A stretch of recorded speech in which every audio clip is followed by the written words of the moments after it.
नमस्कार मंडळी, आज मी तुम्हाला घरच्या घरी एक सोप्या पद्धतीची मिठाई दाखवत आहे। तर ही रेसिपी अगदी सोपी आहे करायलाही आणि खायला खूप रुचकर आहे। ही 8 ते 10 दिवस सुद्धा टिकते ही मिठाई। आणि ही मिठाई मी जे आपण बटाट्याचे चिप्स केले होते त्याचा स्टार्च जमा करून त्यापासून ही बनवलेली आहे। तर मी 15 किलोचे वेपर्स तयार केले बटाट्याचे। त्याचा जो स्टार्च निघला होता तो मी 3-4 वेळा असा मस्त त्याचं पाणी निथळून घेतलं वरवरचं आणि हा 2 दिवस असा घरातच फॅन खाली वाळून घेतला। मस्त असा खूप छान असा स्टार्च तयार होतो पांढरा शुभ्र। फक्त 3-4 वेळा याच्या वरचं पाणी बदलायचं म्हणजे काळं पाणी निघून जातं आणि असा पांढरा शुभ्र असा स्टार्च तयार होतो। इथे हा स्टार्च जो आहे बटाट्याचा तो छान असा वाळलेला आहे बघा। इथे हा थोडा पाकडून घ्यायचा किंवा आधी गाळून घ्यायचा आणि नंतर मिक्सरच्या जारमध्ये टाकून एकदा फिरवलं की अगदी बारीक अशी छान पावडर तयार होते। पुन्हा एकदा बारीक जो मैद्याची चाळणी असते त्याच्याने चाळून घ्यायची। अगदी एका सेकंदात ही लगेच चाळून होतं बघा, झटपट असं हे छान असं स्टार्च आपलं हे जमा होतं। तुम्ही स्टोअर पण करून ठेवू शकतात। तर हे असं स्टार्च आता आपलं तयार झालेलं आहे। हे वरचं आपण बारीक जे बटाट्याचे सालचे फोतरे असतात ते पाकडून घ्यायचे, फुकून घ्यायचे असे किंवा अजून डबल गाळून घ्यायचं। आता हा आपला स्टार्च बघा छान असा तयार आहे। एखाद्या वाटीने मोजून घ्यायचा। तर इथे मी एका वाटीने मोजून घेतलेला आहे आणि त्याच वाटीने मग आपल्याला पुढे पाणी साखर घ्यायचं आहे। तर इथे मी गॅसवर कढई ठेवली, गावरानी तूप टाकायचं यामध्ये 5-6 चमचे आणि छान तूप तापलं की त्यामध्ये हे बटाट्याचं स्टार्च जे आहे ते टाकून घ्यायचं आहे आणि छान हे असं मस्त परतवायचं आहे। तर हलका मस्त सुगंध येतो, हलकासा कलर बदलतो तोपर्यंत आपल्याला हे परतवायचं आहे। तर गॅसची फ्लेम मध्यम ठेवायची आणि हे कंटिन्यू छान असं परतत राहायचं आहे। मस्त तूप सुटतं, याला रंगही बदलतो आणि मग खायलाही ही मिठाई छान लागते। तर इथे बघा सुरुवातीला हे असं हे होतं, जसं असं ते भाजलं जातं ना त्याला तूप सुटतं आणि छान मग परतायला सोपं जातं। इथे मी छान असा हा स्टार्च जो आहे छान परतून घेत आहे। मस्त परतून झालेला आहे आणि साईडला पाणी गरम करायला ठेवायचं आपण। तर ज्या वाटीने आपण स्टार्च मोजला त्याच वाटीने आपल्याला 1 वाटी स्टार्च असेल तर त्यासाठी इथे 2.5 ते 3 वाटी पाणी गरम करायला ठेवायचं। साधारण 2-2.5 वाटी पाणी लागतं, पण थोडंसं जास्तीचं राहू द्यायचं। तर इथे पाणी उकळत आहे साईडला, इकडे आपण मस्त हे स्टार्च भाजून घेत आहोत। बघा छान असं भाजून होतंय, मी संपूर्ण दाखवत आहे व्हिडिओमध्ये पूर्ण।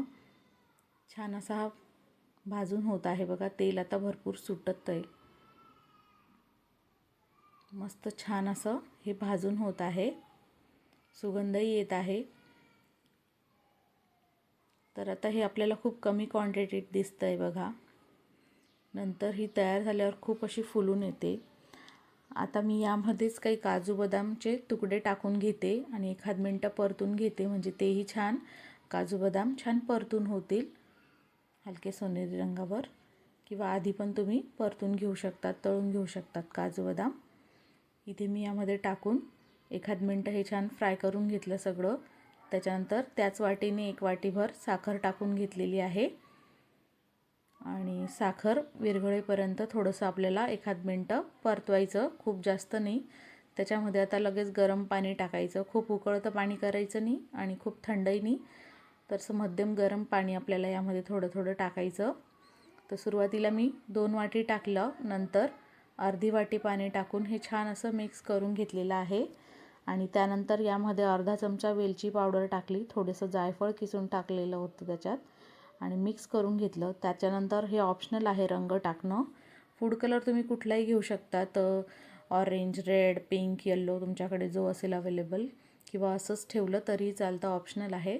मी याच्यात रंग टाकून घेते थोडासा आणि छान असं मिक्स करून घ्यायचं। मस्त हे एकजीव झालं, मिक्स करून झालं की 2-3 मिनटं हे छान शिजून घ्यायचं आहे, म्हणजे छान एक मिळून येतं आणि तूप सुटेपर्यंत परतवायचं। आपली नॉनस्टिक कढई असली तर खूप पटकन आपल्याला लक्षात येतं तूप सुटेपर्यंत छान परतून झालेलं आहे असं।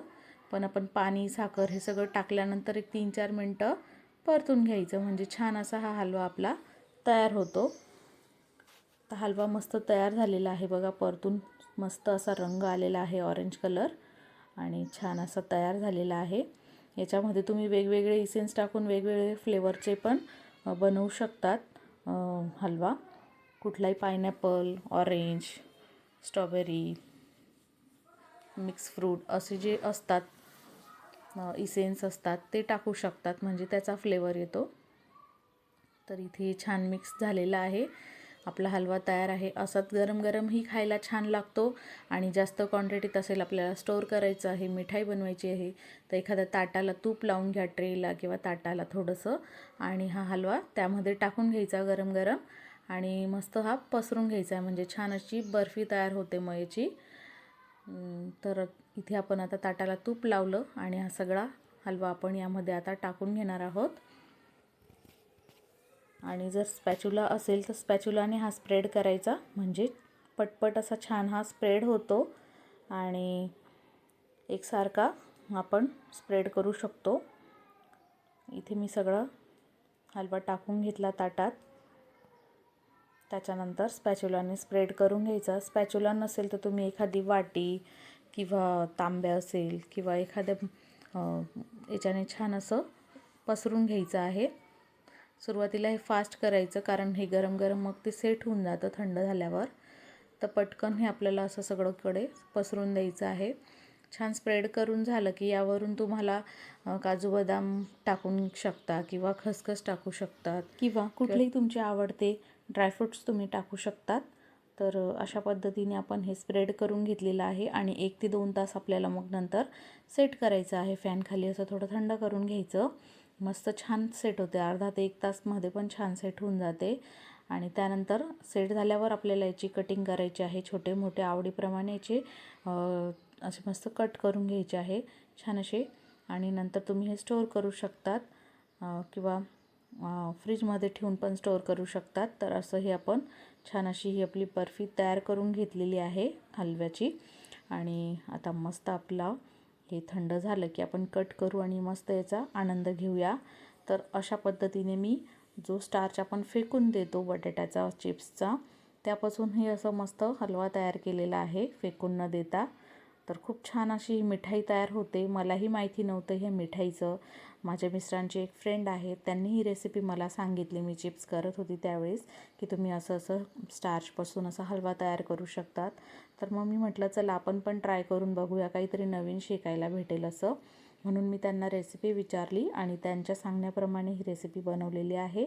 तुम्हाला कशी वाटली ही रेसिपी? आवडली असेल तर तुम्ही मला तुमची काही स्पेशल रेसिपी असेल ती सांगू शकतात. मी ती बनवण्याचा पूर्णपणे प्रयत्न करेन. तर बघा इथे आपली ही मिठाई मस्त छान अशी सेट झालेली आहे. आता आपण हिला कट करूया. छोटे मोठे पीसेस करून घ्यायचे आणि मस्त ही स्टोअर करायची. इथे आपण कट झाल्यावर यावर पिठी साखर पण टाकू शकतो. छान अजून म्हणजे लागते खाताना.